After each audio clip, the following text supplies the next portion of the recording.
Hello everyone. आज हम लोग एमएससी केमिस्ट्री में एक बहुत ही इंपॉर्टेंट यूनिट स्टार्ट करने जा रहे हैं, that is aromatic electrophilic substitution reaction. ठीक है, तो एरोमेटिक इलेक्ट्रोफिलिक सब्स्टिट्यूशन रिएक्शन होती क्या है, हम लोग यहाँ से स्टार्ट करेंगे। उसके बाद देखेंगे कि कौन कौन से कंपाउंड में एरोमेटिक इलेक्ट्रोफिलिक सब्स्टिट्यूशन रिएक्शन हो सकती है। ठीक है, और किस मैकेनिज्म के थ्रू ये एरोमेटिक इलेक्ट्रोफिलिक सब्स्टिट्यूशन रिएक्शन होती हैं। ठीक, तो सबसे पहले स्टार्ट करेंगे कि एरोमेटिक इलेक्ट्रोफिलिक सब्स्टिट्यूशन क्या होती है। तो जैसा कि पहले ही लिखा है, नाम से भी आपको पता चल रहा होगा कि एरोमेटिक इलेक्ट्रोफिलिक सब्स्टिट्यूशन मतलब एरोमेटिक कंपाउंड में, एरोमेटिक कंपाउंड क्या होते हैं, जैसे बेंजीन लाइक कंपाउंड। ठीक है, एरोमेटिक कंपाउंड में इलेक्ट्रोफाइल का सब्स्टिट्यूशन, क्या एरोमेटिक कंपाउंड में इलेक्ट्रोफाइल का जो सब्स्टिट्यूशन होता है उसको क्या बोलते हैं हम लोग, एरोमेटिक इलेक्ट्रोफिलिक सब्स्टिट्यूशन रिएक्शन। ठीक है, तो लिखा भी है reaction in which an atom attached to an aromatic system. Aromatic system मतलब जैसे बेंजीन है, सपोज करो, इसमें आपको पता है 6 हाइड्रोजन है, एक हाइड्रोजन यहाँ पर भी होगा, यहाँ पर भी, यहाँ पर भी। तो 6 हाइड्रोजन में से क्या होगा कि यहाँ पर से एक इलेक्ट्रोफाइल आएगा। इलेक्ट्रोफाइल क्या करेगा, उन हाइड्रोजन को रिप्लेस कर देगा। ठीक है, मतलब कहने का मतलब कि इलेक्ट्रोफाइल का एरोमेटिक कंपाउंड में सब्स्टिट्यूशन हो जाएगा, इसलिए इसको क्या बोलते हैं हम लोग, एरोमेटिक इलेक्ट्रोफिलिक सब्स्टिट्यूशन बोलते हैं। ठीक है, हाइड्रोजन को रिप्लेस कर दिया इलेक्ट्रोफाइल ने। तो ये तो हमको ये पता चल गया कि एरोमेटिक इलेक्ट्रोफिलिक सब्स्टिट्यूशन होती क्या है। अब हमको ये देखना पड़ेगा कि एरोमेटिक इलेक्ट्रोफिलिक जो सब्स्टिट्यूशन होती है वो बेंजीन लाइक कंपाउंड में ही क्यों होती है। ठीक है, तो एक चीज़ याद रखो कि जो भी एरोमेटिक कंपाउंड होते हैं उनका एक बहुत ही इंपॉर्टेंट कैरेक्टरिस्टिक्स ये होता है कि they give electrophilic aromatic electrophilic substitution reaction. ठीक है, अब देखो, आपको पता है कि जो बेंजीन है, ये बेंजीन हमारे पास, बेंजीन में क्या होता है, 3 पाई बॉन्ड होते हैं। ठीक है, जैसे दिख रहा होगा, ये दिखा रखा है, या ऐसे बनाओ या ऐसे बनाओ। वो पाई बॉन्ड जिसमें ज़्यादा होते हैं तो वो कैसे बिहेव करता है, वो करता है न्यूक्लियोफाइल की तरह बिहेव करता है, क्योंकि पाई इलेक्ट्रॉन ज़्यादा होने की उससे, और जिस पर इलेक्ट्रॉन ज़्यादा होते हैं उस पर नेगेटिव चार्ज ज़्यादा होगा। हम लोग बोल सकते हैं कि जिस पर इलेक्ट्रॉन ज़्यादा होंगे या जिस पर पाई बॉन्ड ज़्यादा होंगे वो क्या होता है, इलेक्ट्रॉन रिच होता है, मतलब नेगेटिवली चार्ज होता है, तो वो न्यूक्लियोफाइल की तरह बिहेव करता है। इसलिए क्या होता है, इलेक्ट्रोफाइल इस पर सब्स्टिट्यूट हो जाता है फास्ट, इस पर प्लस चार्ज है और इस पर नेगेटिव चार्ज है, क्योंकि न्यूक्लियोफाइल है, ये इलेक्ट्रोफाइल है। तो अगर बेंजीन पर इलेक्ट्रॉन ज़्यादा होंगे और इस पर पॉजिटिव चार्ज ज़्यादा होगा तो इलेक्ट्रोफिलिक क्या होगा कि इलेक्ट्रोफाइल फास्ट अटैक कर देगा बेंजीन रिंग पर। ठीक है, अब देखो, जो ये सब्स्टिट्यूशन रिएक्शन हुआ है ये किस मैकेनिज्म के थ्रू हुआ है, उसको बोलते हैं हम लोग आर्नियम आयन मैकेनिज्म। अब आर्नियम आयन इसलिए बोलते हैं क्योंकि जब हम इस रिएक्शन को देखेंगे तो जो इसमें इंटरमीडिएट बनता है आर्नियम आयन बनता है, इसलिए हम लोग क्या बोलते हैं, आर्नियम आयन मैकेनिज्म। तो जो भी एरोमेटिक इलेक्ट्रोफिलिक सब्स्टिट्यूशन रिएक्शन हम लोग पढ़ेंगे बाद में, जैसे हेलोजिनेशन हो गया, नाइट्रेशन हो गया, सल्फोनेशन हो गया, फिडेल क्राफ्ट रिएक्शन हो गया, या और भी होता है, तो वो सब के सब आर्नियम आयन मैकेनिज्म के थ्रू हम लोग उनको पढ़ते हैं, क्योंकि सब में ही क्या बनता है, आर्नियम आयन इंटरमीडिएट बनता है। तो इसमें पहला स्टेप क्या होता है, फॉर्मेशन ऑफ कार्बोकैटायन, और कार्बोकैटायन मतलब कार्बन पर प्लस चार्ज, और उसको क्या बोलते हैं हम लोग, आर्नियम आयन। तो देखो, तो मैंने क्या करा, सबसे पहले बेंजीन को लिख दिया यहाँ पर। ठीक है, उस पर अटैक कराया इलेक्ट्रोफाइल का, या इलेक्ट्रोफाइल पर इसका अटैक किया। तो सिंपल बात है, क्या होगा देखो, ये क्योंकि मैंने क्या बोला, ये न्यूक्लियोफाइल की तरह बिहेव कर रहा है, तो अटैक करेगा प्लस चार्ज पर, जिस पर प्लस चार्ज है उस पर अटैक करेगा। तो सपोज करो मैंने यहाँ पर, देखो मैंने यहाँ पर जोड़ दिया इसको, मैं पूरा आपको अच्छे से समझाता हूँ। सपोज दैट मैंने ऐसे किया है, एक चीज़ समझना, ये ऐसे है, ठीक है, ऐसे है, ऐसे है, ये बेंजीन है हमारा, ये इलेक्ट्रोफाइल है। ठीक है, तो जस्ट अगर मैंने बॉन्ड यहाँ को तोड़ा, अभी सिमेट्रिकल तो कहीं को भी तोड़ सकते हो, तो क्या बनेगा देखो, वैसे बहुत लोगों को पहले ही स्टेप में समझ में आ जाएगा, पर मैं थोड़ा सा उसको और एक्सप्लोर कर रहा हूँ। तो यहाँ पर क्या आएगा, पॉजिटिव चार्ज, क्योंकि बॉन्ड यहाँ को टूटा तो यहाँ पर प्लस चार्ज आएगा, और इस कार्बन पर क्या आएगा, नेगेटिव चार्ज आएगा। ठीक है, तो क्या होगा, जो इलेक्ट्रोफाइल है, इलेक्ट्रोफाइल पर चार्ज कैसा है, पॉजिटिव चार्ज, और पॉजिटिव चार्ज कभी भी कहाँ पर जुड़ता है, नेगेटिव चार्ज पर जुड़ता है। तो ये क्या बन जाएगा हमारे पास, ये ऐसा बन जाएगा, और इलेक्ट्रोफाइल यहाँ पर जुड़ जाएगा और यहाँ पर प्लस चार्ज बचे रहेगा। तो आपको समझ में आ गया कि ये कैसे बना। ठीक है, तो यही क्या बना, कार्बोकैटायन बना।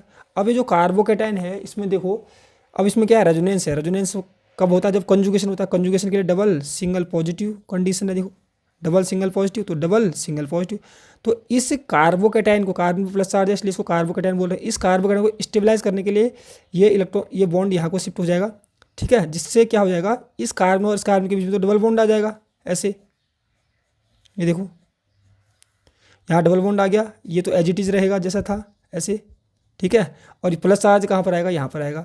अब इस पॉजिटिव चार्ज, ये पॉजिटिव चार्ज यहाँ डिलोकलाइज करेगा इसको स्टेबल करने के लिए, तो क्या बन जाएगा, तो ऐसा बन जाएगा, यहाँ पर ये एज इट इज जैसा है वैसा रहेगा, और ये ऐसे, और यहाँ पर क्या आएगा, प्लस चार्ज आ जाएगा। ठीक है, तो ये क्या हो रहा है, देखो जो ये कार्बोकैटायन बना है ये स्टेबलाइज हो रहा है, मैंने दिखा दिया कैसे स्टेबलाइज हो रहा है। ठीक है, इसको बोलते हैं हम लोग सिग्मा कॉम्प्लेक्स, क्योंकि इलेक्ट्रोफाइल ने इस एरोमेटिक कंपाउंड के साथ, जो भी इसके साथ था, जो भी कंपाउंड हमारे पास लिया था, उसके साथ क्या बना दिया, सिग्मा बॉन्ड बना दिया ये वाला, इसलिए क्या बोलते हैं इसको, सिग्मा कॉम्प्लेक्स बोलते हैं।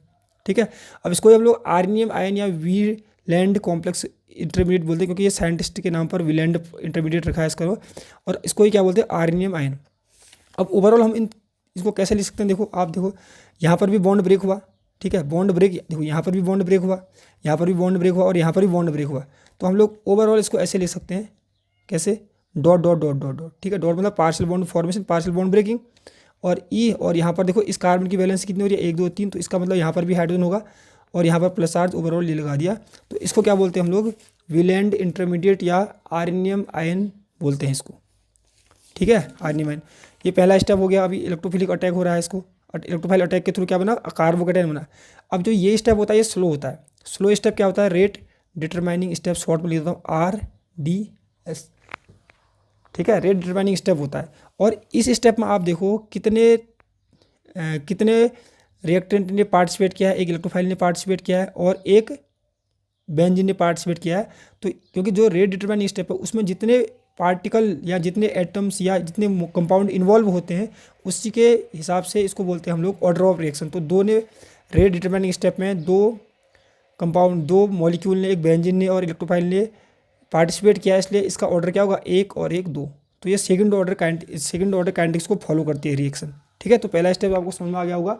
अब दूसरे स्टेप में क्या होगा कि जो ये हाइड्रोजन है ये अब्स्ट्रैक्ट हो जाएगा, तो इसको क्या बोलेंगे, डिप्रोटोनेशन। अब देखो ये अब्स्ट्रैक्ट क्यों होगा, अब कुल मिलाओ यहाँ पर देखो बेंजीन में कितने पाई इलेक्ट्रॉन है, 6 पाई इलेक्ट्रॉन है, क्योंकि 3 पाई बॉन्ड है तो 6 पाई इलेक्ट्रॉन, तो ये एरोमेटिक है।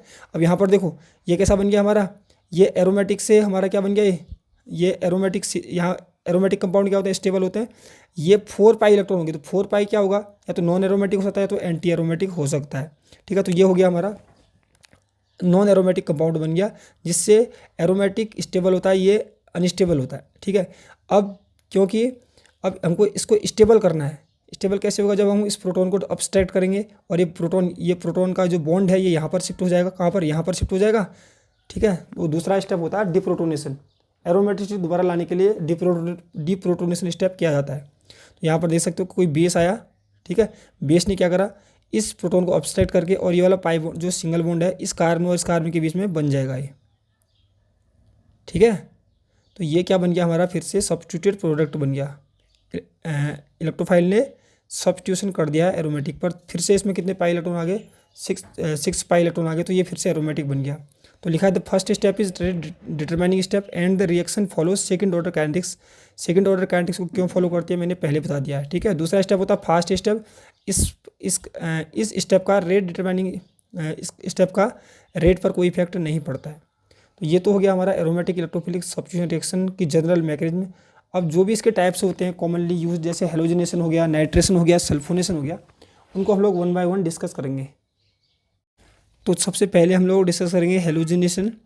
तो हेलोजिनेशन में क्या होता है, देखो जैसे नाम से ही पता चल रहा है कि हम लोग क्या करना चाह रहे हैं, हेलोजन को बेंजीन पर या एरोमेटिक कंपाउंड पर इंट्रोड्यूस करना चाह रहे हैं। हम चाह रहे हैं कि बेंजीन पर हेलोजन जुड़ जाए, कोई सा हेलोजन एटम जुड़ जाए, तो उसके लिए हम लोग क्या करते हैं, हेलोजिनेशन करते हैं। ठीक है, तो अब हेलोजिनेशन में क्या करेंगे हम लोग, हेलोजिनेशन में हमको एक हेलोजन मॉलिक्यूल लेना पड़ेगा, या तो Cl2 लेंगे तो हम उसको क्या बोलेंगे, क्लोरीनेशन। अगर हमको बेंजीन पर Cl जोड़ना है तो उसको क्या करना पड़ेगा, क्लोरीनेशन करना पड़ेगा। Br जोड़ना है तो ब्रोमिनेशन करना पड़ेगा। ठीक है, किसकी प्रेजेंस में, FeCl3 की प्रेजेंस में, FeBr3 की प्रेजेंस में, AlCl3 की प्रेजेंस में, या AlBr3 की प्रेजेंस में। ठीक है, तो यही जो होते हैं इनको क्या बोलते हैं हम लोग, लुईस एसिड बोलते हैं, और ये कैटलिस्ट की तरह बिहेव करते हैं। इनकी प्रेजेंस में रेट ऑफ रिएक्शन फास्ट हो जाता है।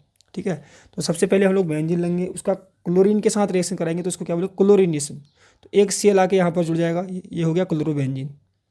ठीक है, अब हमको देखना पड़ेगा कि इसकी मैकेनिज्म कैसे होती है। तो सबसे पहले जो स्टेप होता है जनरेशन ऑफ, वैसे तो 2 ही स्टेप में पूरी हो जाती है, पर हम एक स्टेप और बढ़ा देते हैं अपने हिसाब से। पहले स्टेप में इलेक्ट्रोफाइल फॉर्मेशन करेंगे। इलेक्ट्रोफाइल कैसे बनेगा, देखो जब AlCl3 और Cl2 की हम लोग रिएक्शन करेंगे तो इलेक्ट्रोफाइल बनेगा। ठीक है, तो देखो कैसे रिएक्शन, अब देखो जो एल्यूमिनियम क्लोराइड होता है, एल्यूमिनियम के आउटर मोस्ट में या वैलेंस सेल में 3 इलेक्ट्रॉन होते हैं। ठीक है, और क्लोरीन 3 है, तो 3 इलेक्ट्रॉन इसके पास है, क्लोरीन 3 है, तो किसके पास कितने इलेक्ट्रॉन हो गए, 6 इलेक्ट्रॉन हो गए, 6 इलेक्ट्रॉन। तो ये जो है ये लुईस एसिड है, इसके पास 2 इलेक्ट्रॉन ऑक्टेट से कम है। ठीक है, तो ये क्या करता है, यहाँ से 2 इलेक्ट्रॉन ले लेता है। देखो क्लोरीन के पास आपको पता है लोन पेयर, इसके पास भी 3 होंगे, इसके पास भी 3 होंगे, तो एक लोन पेयर यहाँ से यहाँ गया, तो यहाँ पर क्या बन गया, अब देखो क्यों गया आपको मैंने बता दिया, क्योंकि इसके बाद 2 इलेक्ट्रॉन की कमी है ऑक्टेट के लिए, 2 इलेक्ट्रॉन यहाँ से यहाँ चले गए। जैसे यहाँ गया तो यहाँ पर क्या आया, Cl पर क्या आएगा, प्लस चार्ज आएगा, इस Cl पर प्लस चार्ज, और ये वाला Cl एज इट इज रहेगा। ठीक है, और क्योंकि इसके पास 3 बॉन्ड बनाता है, एल्यूमिनियम 3 बॉन्ड बनाता है, तो 3 बॉन्ड ऑलरेडी इसने बनाए हैं। अब जैसे इसने लोन पेयर दिए तो 1 बॉन्ड एक्स्ट्रा बना दिया, 4 बॉन्ड बना दिए, तो इस पर क्या आएगा, नेगेटिव चार्ज आएगा। ठीक है, पहला स्टेप हो गया। अब यहाँ पर इलेक्ट्रोफाइल बना नहीं है, देखो मैं इलेक्ट्रोफाइल बनाना चाह रहा हूँ तो यहाँ पर भी बन सकता है, कैसे बनेगा, आप चाह रहे हो ऐसे बना। अब ये क्योंकि Cl जो है, Cl क्या करेगा, Cl और Cl में से एक Cl पॉजिटिव है, एक Cl है, तो Cl पॉजिटिव की इलेक्ट्रोनेगेटिविटी ज़्यादा होती है। ठीक है, तो ये बॉन्ड यहाँ को शिफ्ट हो जाएगा, जिससे हम यहाँ पर क्लोरीन पॉजिटिव, ये जो Cl है इस पर प्लस चार्ज आ गया। ठीक है, ये इस Cl है, इस पर प्लस चार्ज आ गया, इसको क्या बोलेंगे हम लोग, इलेक्ट्रोफाइल। और यहाँ पर क्या होगा, AlCl4 नेगेटिव, ये वाला Cl न्यूट्रल हो गया, इसके साथ चले गया AlCl4। ठीक है, और जो ये इलेक्ट्रोफाइल है इस पर अब क्या होगा, बेंजीन का अटैक होगा, तो सेम टू सेम पहले की तरह मैकेनिज्म होगी। अब ये क्या बन गया हमारा, विलैंड या आर्नियम इंटरमीडिएट बन जाएगा, ये रेजोनेंस स्टेबलाइज होगा। ठीक है, अब फिर नेक्स्ट स्टेप में क्या होगा, ये एरोमेटिक था, ये नॉन एरोमेटिक है, तो एरोमेटिक से नॉन एरोमेटिक मतलब स्टेबल से अनस्टेबल बन गया। तो लास्ट स्टेप में डिप्रोटोनेशन होगा, जिससे ये फिर से स्टेबल हो जाएगा। वो स्टेबल कैसे होगा, जब इसमें एरोमेटिसिटी दोबारा आएगी, और एरोमेटिसिटी दोबारा कब आ सकती है इसमें, जब इसके पास 6 पाई इलेक्ट्रॉन हो जाएंगे। तो हमको थर्ड स्टेप करना पड़ेगा, डीप्रोटोनेशन। तो डीप्रोटोनेशन कर दिया। ठीक है, जो ये वाला Cl था, इस Cl को मैंने देखो ACl, अगर मैं इसको ऐसे भी तो लिख सकता हूँ ClAlCl3, तो लिख दिया ClAlCl3। ठीक है, नेगेटिव है इस पर। ठीक है, जैसे ही ये Cl ने यहाँ पर अटैक किया तो HCl बाहर हो गया, और यहाँ पर AlCl3 ये, और यहाँ से HCl बाहर, और ये बॉन्ड यहाँ होके 6 पाई इलेक्ट्रॉन आ गए। तो ये है एरोमेटिक इलेक्ट्रोफिलिक सब्स्टिट्यूशन का पहला जो टाइप है, वो है हेलोजिनेशन। अब हम लोग देखेंगे नाइट्रेशन, सल्फोनेशन और फ्रीडेल क्राफ्ट रिएक्शन।